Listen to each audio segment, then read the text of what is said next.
Are you in need of a PC, but you can only spend max of about $500? Are you in need of a PC that can run great specs for the price? Well, you clicked on the right video. So today, I will be explaining a $500 PC and what that looks like in my eyes, and I will be explaining to you all the specs and the details for you to build this PC, while also linking all the product descriptions in the link below. Without further ado, let's get on to this PC build. So, the CPU that I chose is a legendary Ryzen 5 5500. It has a 6-core count and a 12-thread count. And it also comes with a base stock cooler. So, the 5500, the 5600, the 5600X, and lower all come with Wraith stealth coolers, I believe, or at least most of them do. And for only $82 for 6 cores and 12 threads, this is a very good budget CPU.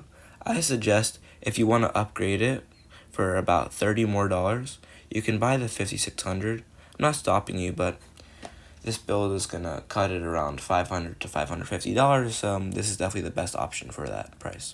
So, the motherboard I chose was the MSI B550M Pro VDH Wi-Fi. Let me tell you why I chose this motherboard. Well, to start, it has AMD Ryzen 5000 AM4 compatibility, so it is not an AM5 motherboard, but that's not what we're focusing at today. It supports DDR4, PCIe 4, the SATA is 6 GB per second, has a M.2 SSD, a USB 3.2 Gen 1, it has Wi-Fi, it has Bluetooth, has a D sub, has a HDMI, and it has DP for the ports, and it is a micro ATX motherboard. So this is what it looks like. So it has the pump fan support right there where the arrow is pointing, the 7W/MK thermal pad right there, and an M.2 shield frozer. So that is right there under the CPU. So it has a flash BIOS button as an exclusive feature, Core Boost technology as an exclusive feature, PCIe steel armor as an exclusive feature, and a 2-ounce thickened copper PCB as another exclusive feature. So it also has a DDR4 boost, has the Wi-Fi, has Lightning Gen 4 solution, and the PCIe Gen 4 port, and the thing above it that I just said was the M.2 shield frozer. Both have Lightning Gen 4 solutions. Has a VGA port, a flash BIOS button, a display port, an HDMI port, 2 USB 2s, a PS2 keyboard/mouse port. You have a USB 2.0 port right there. So you have 4 USB 2.0s. And then you have your Ethernet port. You have your 2 USB 3.2 Gen 1 Type A's. You have the Wi-Fi/Bluetooth antenna connectors that come with the motherboard. And then you have 3 audio connectors. So this is what comes in the box. You get the box, the motherboard, quick installation guide, which is like the manual, the MSI case badge, 2 SATA cables, your Wi-Fi antennas, a product registration card, an I/O shield, a driver DVD, and a promotion card. And all of that for only $95. The MSRP is $120, but if you can snag this right now, you can get it for only $95. Now, when we're looking at buying RAM, we're looking at 3 main categories: the amount of capacity it has, so the gigabyte amount, the megahertz or mega transfers, and the CL rating. You want the CL rating to be as low as possible, so for DDR4, you want 16 or 18. You want 32 megahertz minimum, and you want it to be 16 gigabytes or 32 gigabytes. So for a kit to be 16 gigabytes, 3200 megahertz, and a rating of CL16 for only $33, this is the best kit that you can buy. And it's also in this nice black colorway, supporting the T-Force Vulcan Z brand. So for your storage, you don't need anything really good. So that's why I went with the Silicon Power 860 1TB stick of SSD. So the storage stick has 1TB, and it is a PCIe Gen 3x4. So the read and write speed is 2,200 for the read speed and 1,600 for the write speed. And for only $56, and it being a PCIe Gen 3, so it's last gen, but still works on the Pro VDH Wi-Fi board that I just talked about, it is a great choice for any budget builder.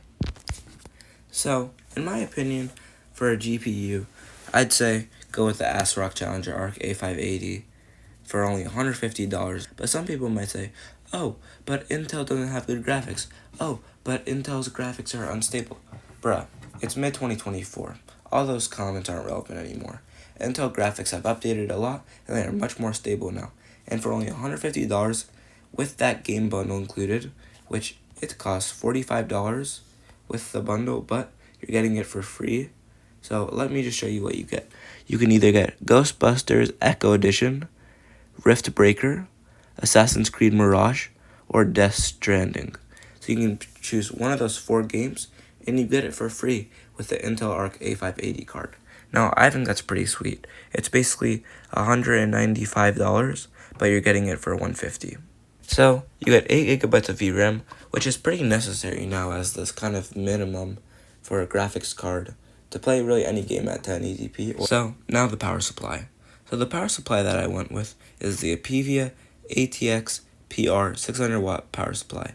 It is 80 plus gold certified, and it contains 600 watts of power. So you can see that that's where the power cable goes in. It goes in there and then it plugs into the wall.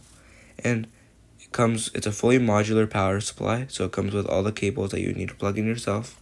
And I am not okay, so it does come with a power supply cord. So it comes with the box. Guess that might be the manual. Some little ports. Comes with all the cables. Comes with your power supply cord and the power supply itself. Now, for only $52, I think this is a steal. 80 plus rated gold. Comes with all these cables that you plug in yourself, so it's fully modular. Comes with a power supply cord itself, so they're actually giving you a free power supply cord. They didn't even have to do that, but they still did anyways. Yeah, so what I said before, $52 for this whole box with all this stuff. This is an absolute steal to pick up. Now, for the last part of the build. I went with the Montec Air 100 ARGB Micro ATX tower case. So it has 4 pre-installed ARGB fans. It has a fine mesh front panel with tempered glass. It has dust protection, and the colorway is black. You can see where the PSU goes in that little Montec area, and then you have your micro ATX build. So you put your micro ATX motherboard in there, so then it all fits all perfectly. The A580 is only a 2-fan card, but if you're putting a 3-fan card in here, it doesn't even matter. There's so much storage space to put in this case that you would have no problem fitting it in. And it actually comes with a free GPU stand, so if your GPU is sagging, it comes with a free one, so you can stand your GPU up so it doesn't decline in performance and it overall just doesn't break, because you don't want your GPU to break. So now let's add up all the prices. So it is $55 for the case plus $150 for the GPU, so that's $205, $318 for the CPU with the CPU cooler, the motherboard, the storage, the RAM, the power supply, and that's it. So your total today comes out to $523. Now I know I said $500, but it's practically close to $523, and you can make some minor adjustments to bring the total down to about $500 to $550. But this is the best build that any person at any experience could build for only $523. Thank you guys for watching. If you liked this video, make sure to give me some support by liking this video, subscribing to the channel, comment if you enjoyed. I really appreciate if you do, because I like reading your comments and I'll respond to them, and I'll most likely always be active because I have YouTube notifications on, so it'll let me know whoever comments. Turn on the bell so you never miss one of these budget builds, and peace.